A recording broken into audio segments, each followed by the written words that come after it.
Hello everyone, welcome back to another episode of Tantra's Mantra where we go behind and beyond the tech news headlines. I'm your host Prakash Sangam, founder and principal at Tantra Analyst. Today we will discuss a subject which has seen wild swings of a hype cycle.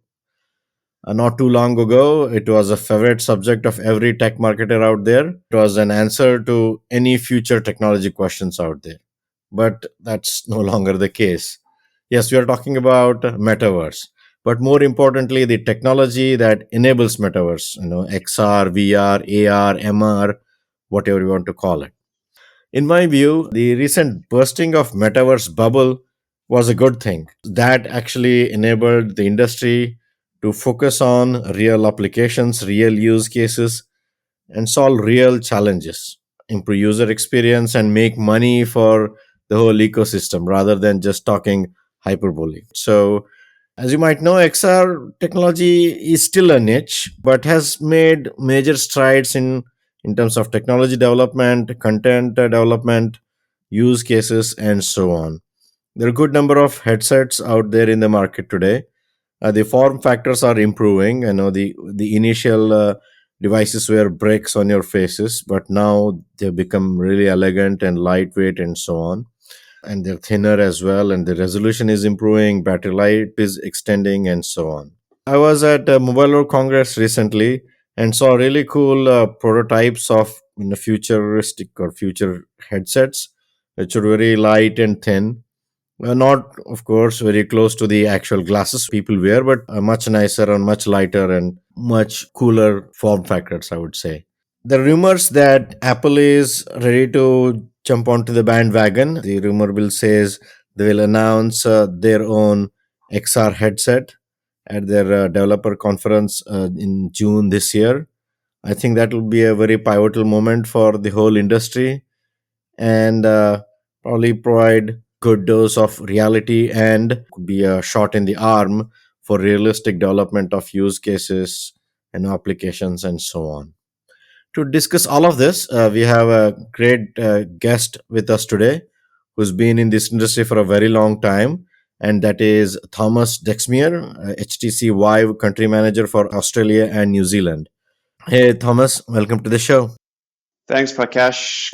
Good afternoon. Thanks for having me. Very well. Welcome to the show again. And also, congratulations on the launch of HTC's latest XR Elite headset. I checked it out at CES and Mobile World Congress. It indeed is really impressive. And I think the market response has been pretty good as well, right? I see a lot of good reviews on social media and so on. I'm looking forward to getting my own review in it soon and probably write on its performance and how usable it is and so on. But again, congratulations. Thank you very much. We had a very interesting couple of months behind us with the announcement at CES and obviously putting it in front of our partners and customers at MWC with more use cases, with more applications. And we can't wait to see what our developer partners and customers are going to be using it for. Very well. So let's get started with questions. Let's start with some introductions.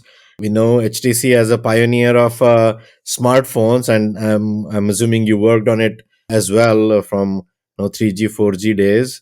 And I would love to hear your transition from that to XR world and how your journey been in HTC. Yeah, sure. I joined HTC a bit over 12 years ago. I'm an engineer that moved to product marketing, to then sales and marketing. And back at that time, we were still talking smartphones and obviously mobile technologies. Then to sales marketing, and now in charge of the Australia New Zealand market for HTC VIVE. In 2016, we kind of had to reinvent ourselves and start thinking about what would the future look like for us, knowing that the smartphones market was not, sustainable based on what the big giants were doing to promote the use of their brand new smartphones and flagships. And it was becoming a very crowded space. And the vision that our CEO always had and our CEO and president, Cher Wang, had for the company was that at some point, mobile technologies and immersive technologies will come together and become one. So whilst we've continued to work intensively on mobility and mobile solutions in the background, we decided to launch the original Vive, OG Vive, in 2016. And now, obviously, fast forward to 2023, there's been a number of changes and improvements, and major strides, as you described before, in the tech.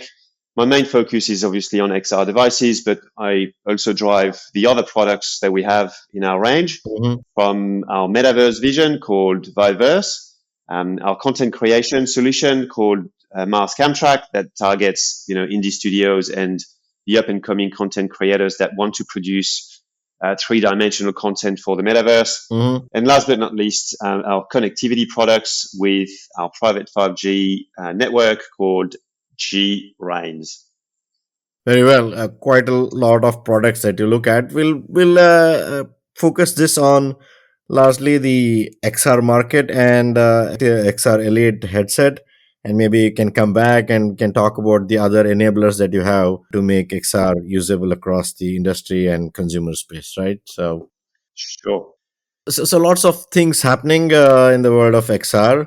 With the Metaverse project being slowed down by Meta, Microsoft significantly curtailing its HoloLens project, and so on. So, among all of these things, where do you think XR is today? If you are referring to, for example, the famous Gartner hype cycle, I think it is between the second and the third phases, which is peak of inflated expectations, which basically came up with the huge upsurge in terms of interest in metaverse and so on, and the trough of disillusionment where people think, oh, it's all hype, nothing there. It's somewhere in between. What do you think? Look, if we talk about metaverse, I would probably agree with you. If we talk about the XR world and the hardware and the different platforms that are kind of fueling the XR world, let's not forget that we've been in that game for 8 years now. So, 2016 is when we all started off.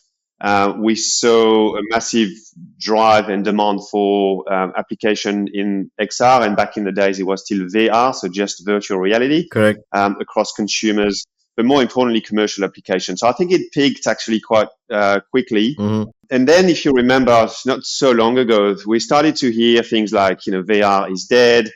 VR is a bit of a dud. VR is not going to happen. What is the next compute platform? Yada, yada. So I think that's when we started to kind of decline a little bit. But then something happened in this world called COVID. And I think what that pandemic did for XR is that obviously it was terrible, but it created a whole bunch of new opportunities, which to me make me believe that we are now past the through of disillusionment and we are moving upwards towards the next phase of certainly seeing us on a very slight slope of enlightenment, which is when you've gone past the hype, people kind of get a little bit sick of it, and then it starts over again. So if I look at it from the holistic XR world, that's where I'd think, and I'd like to think we're at that point where we've kind of passed the rock bottom and we're ready to bounce again.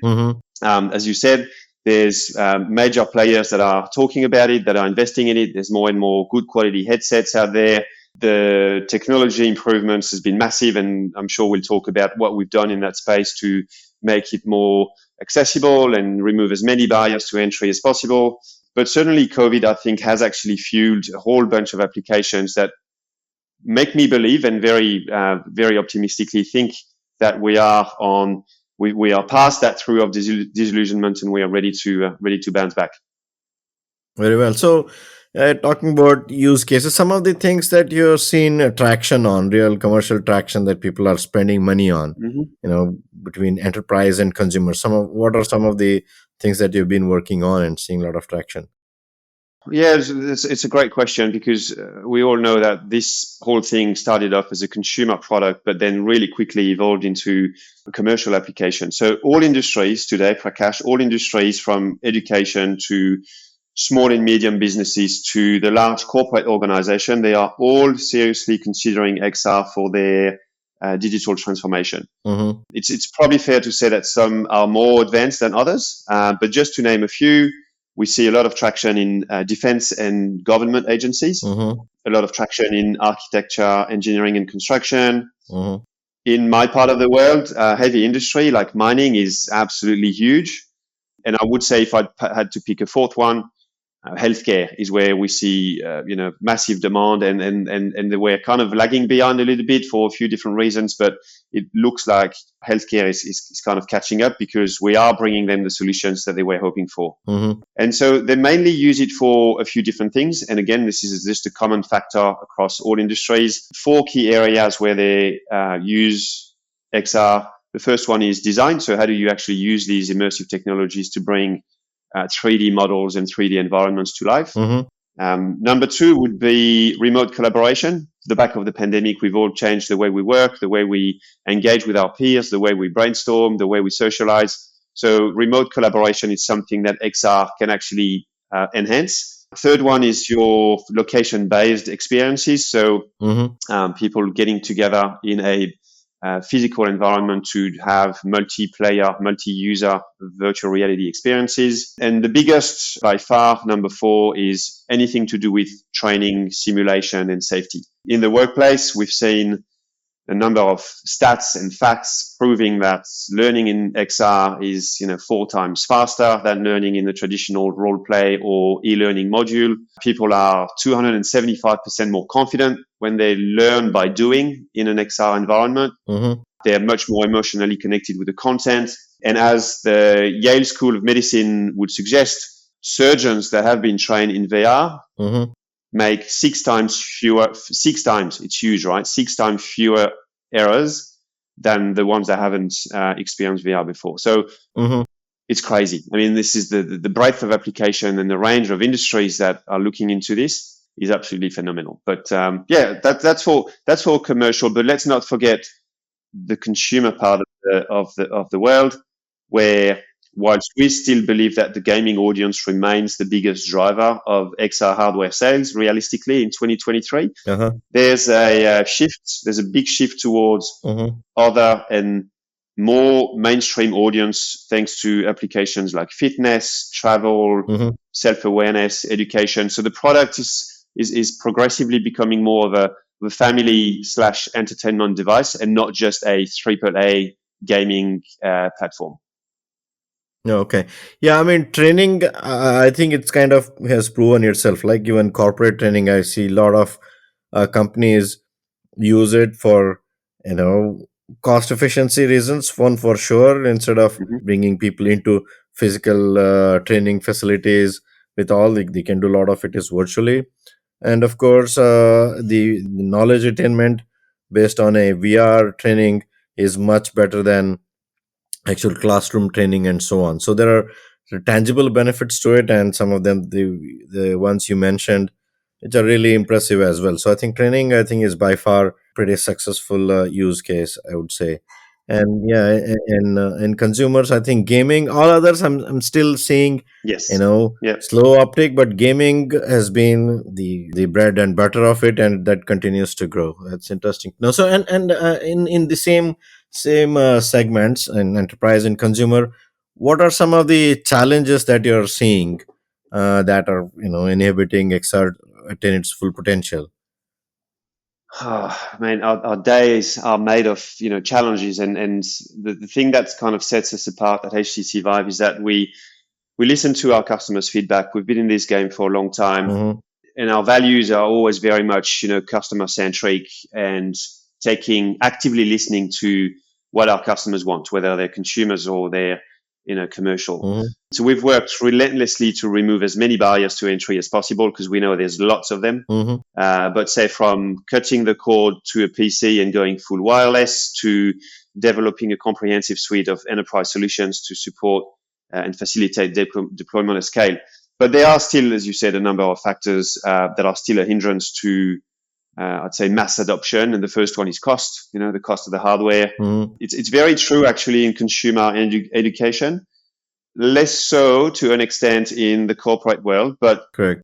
Because as you said before, the return on investment on the actual cost of hardware and enterprise solutions far exceeds the cost of, flying people in and out, relying on livestock, burning down some cars for firefighting simulations and whatnot. So correct. the return on investment in corporate is easier to justify than in other sectors. Mm-hmm. The other one is obviously content, right? So this is becoming a content play where maybe there's not enough of it, or people sometimes may find it hard to find. So as an industry, we need to continue to make it easier for our B2B audience specifically to get access to custom XR content. Mm-hmm. Some of them, and the biggest, the ones that are the most advanced, have XR specialists in-house. They have the ability to develop their own modules and their own training capabilities with integration to their learning and management, learning management systems, LMS platforms. Others still rely on external studios, which again, this is probably something that we continue to invest in and make it easier for commercial clients to get access to content.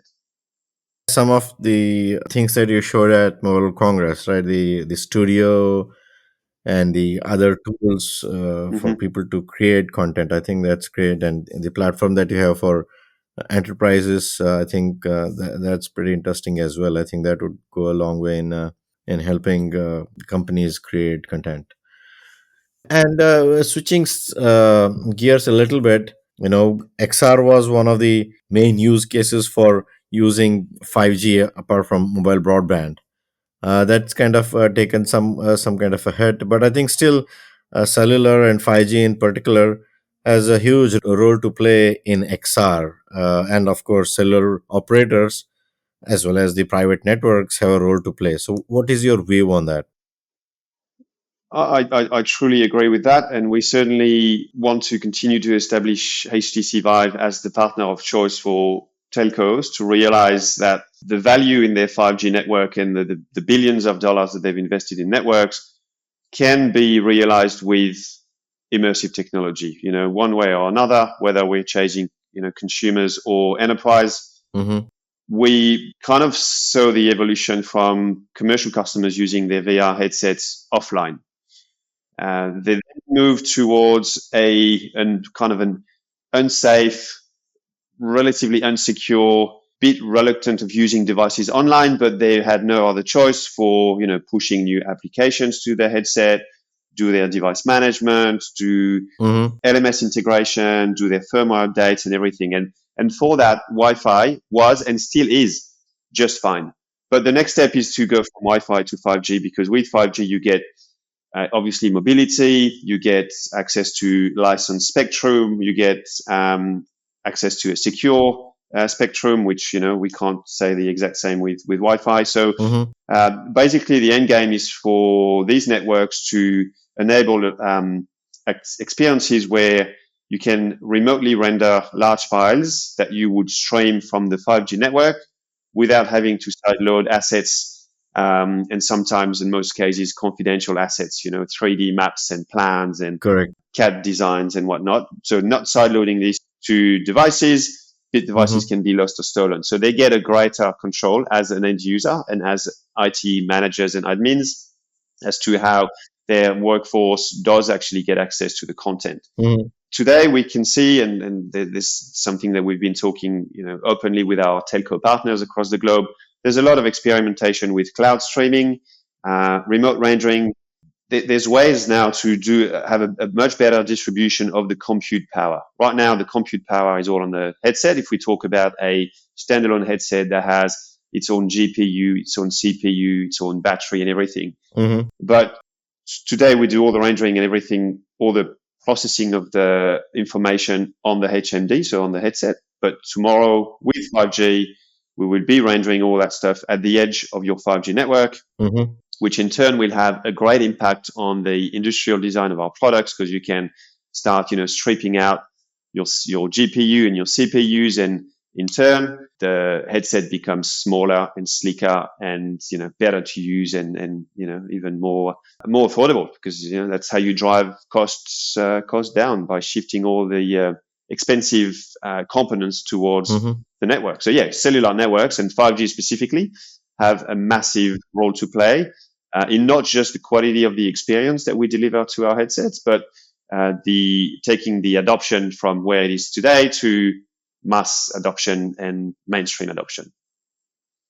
Well, so are you working on any specific project with any operators? You don't have to name the names, but are there any active projects happening to basically bring this vision to reality, or is it still at a conceptual stage?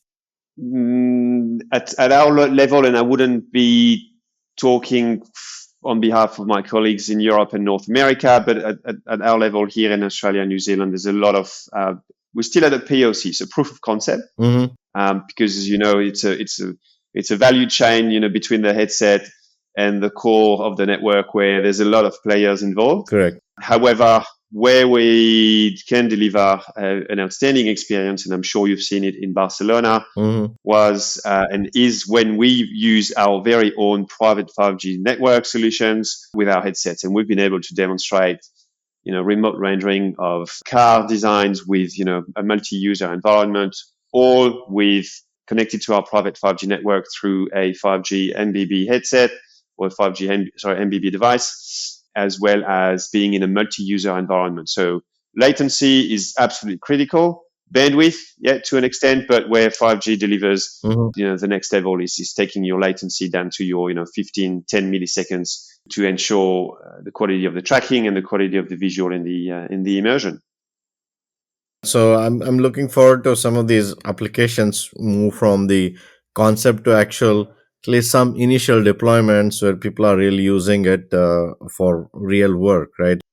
So moving on to your XR Elite headset. I mean, as I said, it was pretty impressive. I mean, how has been the feedback from the industry and your early customers so far?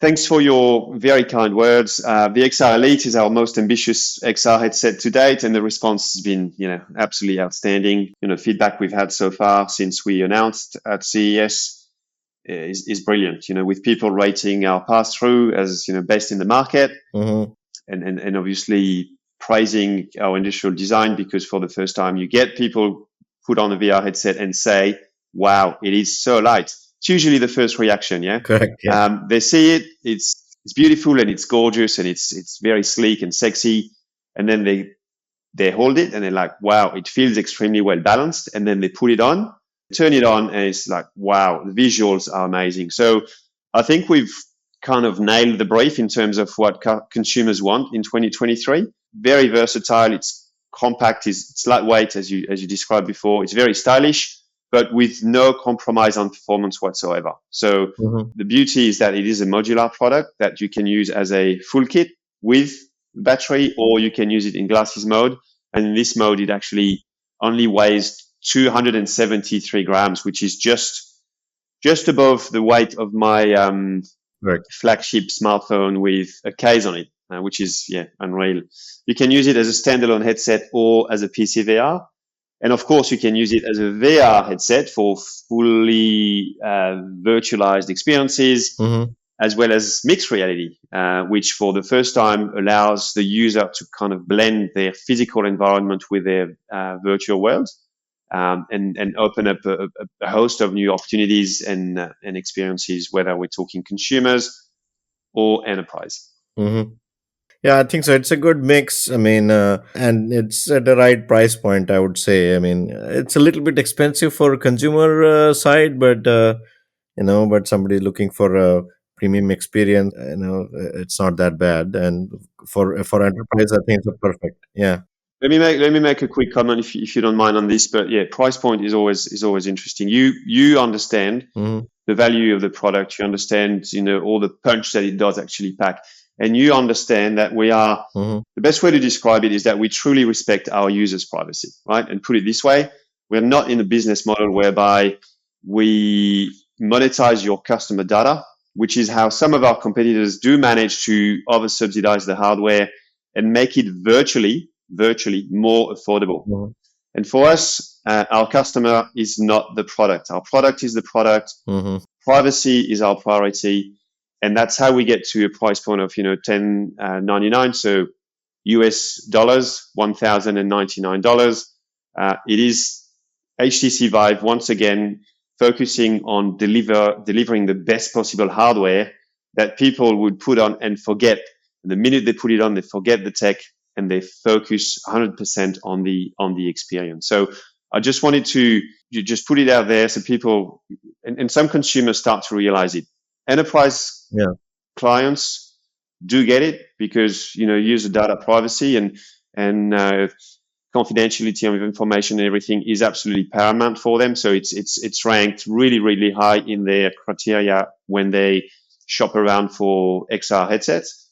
Some consumers start to realize all that, and there's obviously a lot of press at the moment around what's happening in that space. So be aware. This is my only advice to the listeners. Be aware when you buy a VR or XR headset. Read the fine print and make sure you know what you're in for.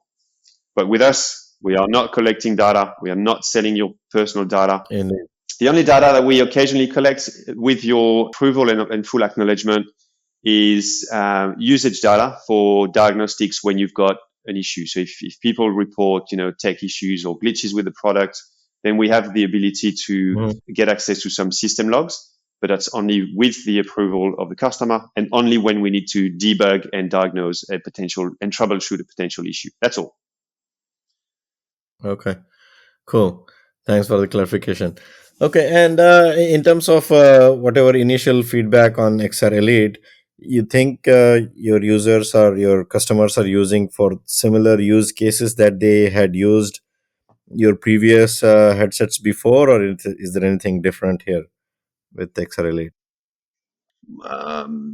Look, there will be different type of customers. The first ones would be the existing HTC VIVE customers that have been waiting that long to upgrade from their OG Vive.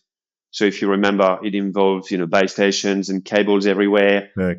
So upgrade from their existing PCVR setup to the XR Elite. So and in that sense, we're expecting the same similar type of use case. But basically, last year we tackled the B2B market with the Focus 3. I'm pretty sure you've tried the Focus 3. Yeah. And XR Elite is taking the very best of Focus 3 and we crunch it down in a very sleek, consumer-friendly form factor. So, to a degree, it will be a very different product to, the previous offerings, as it does open new opportunities with the mixed reality components, right? So the pass-through capabilities, as I said before, will open brand new ways for people to consume and immerse themselves in virtual worlds. We're already seeing a huge demand from developers and partners that want to start either porting existing content to the XR Elite because they love the form factor and they want to be part of the XR Elite journey.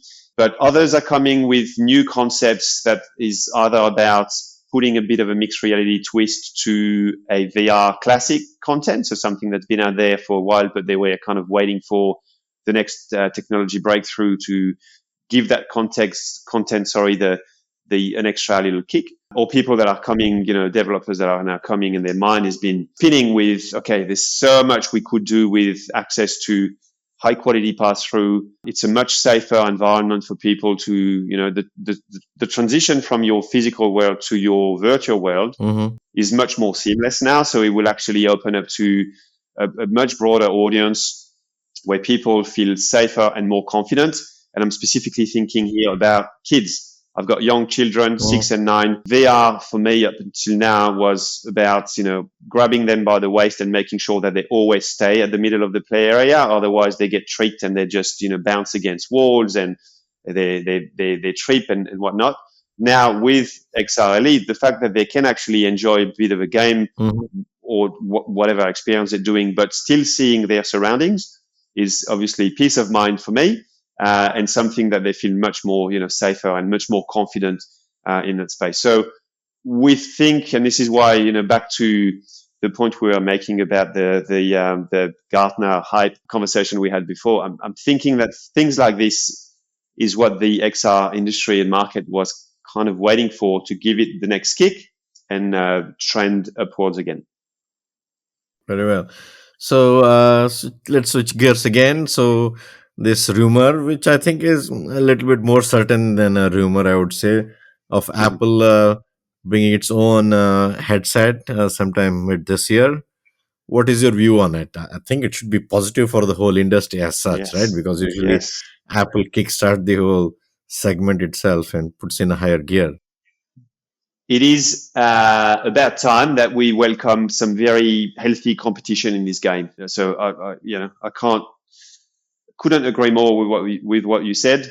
We don't see that as a threat. We see this as an opportunity for the XR world to get more awareness. We've seen what they've done, Apple for the smartphones industry. And if they do to the XR industry what they've done to the smartphones industry, I mean, happy days, right? The more the merrier, good stories for the ability that they have to convert a very technical product into a story that virtually anybody in this world can identify themselves with and picture themselves using the gear and give them the aspiration to dream. Only Apple is capable of that. So we can't wait to, welcoming them to the bandwagon. As to when and what it is, well, future will tell. I think we all have our very own views on what it is. But what I think is great when it comes to Apple launching new products like this, it's that if they're doing it, that means that they truly believe in the opportunities that XR does represent. So it proves to us, the HTC VIVE, that we've been doing the right things for the last 8 years. We've been betting on the right horse. And again, it's a bit of a proof that we've been doing the right thing. Yeah. If Apple comes to the party, if and when. So hopefully 2023. We can't wait. Really, we really can't wait. Yeah, cool. So it kind of validates the whole concept itself. That's cool. Okay, so Yes. talking about the future. So where do you see XR market going in next 5 years? So, for example, if we are to meet on a podcast like this, hopefully on mine, in say 2028, where do you think the market will be, and what are the things you think we'll be discussing? Well, I think we will be probably having this podcast in XR, right, rather than having it and mucking around with our Bluetooth settings on our laptops.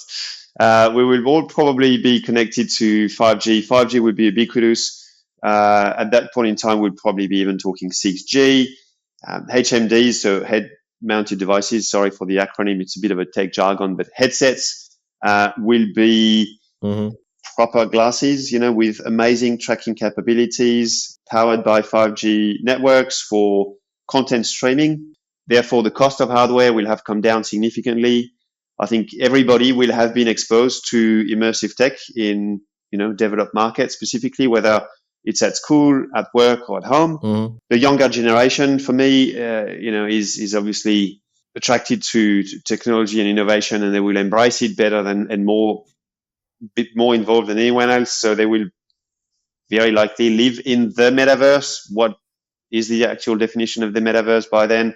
It's pretty hard to say, but hopefully with a healthy balance of digital and real life social interactions. Pretty sure that we will watch sports and live entertainment and ways to connect with our peers and friends across the globe, no matter where they are, in immersive three-dimensional environments. And we'd be looking back to, that conversation we're having in 2023 saying, hey, back in the days, there was no Apple headset in the market, and HTC was launching their first XR Elite, and hopefully it would be good memories, and we will look back in tracks thinking, we've done the right thing for humanity. As you said before, the metaverse bubble is kind of bursting, which is good to an extent.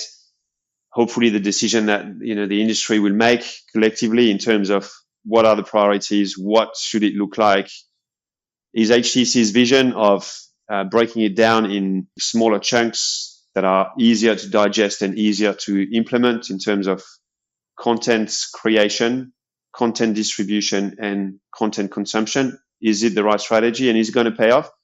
We will talk about it in 5 years. But the vision, the outlook is very bright. And you can count on HTC VIVE to continuously challenge the status quo and listen to what our end users want, and that's what's critical to us. Make sure that we respond to a need and help humanity better communicate and live better together. Excellent, Thomas. It was really great chatting with you on this. We can talk all day long, but still have not covered all the aspects, right? It's a very rich subject. Thank you again for all of your insights. Indeed, it will be interesting to see how XR market grows, especially with Apple's entry. Again, thank you for coming over to the show. Really enjoyed the conversation. Likewise, terrific. Thank you very much for having me, Prakash, and enjoy the rest of your day. Thank you. So, folks, that's all for now. Hope you found the discussion informative and useful. If so, please hit like and subscribe to the podcast on whatever platform you're listening this on. I'll be back very soon with the next episode, putting light on another exciting tech subject. Bye bye for now.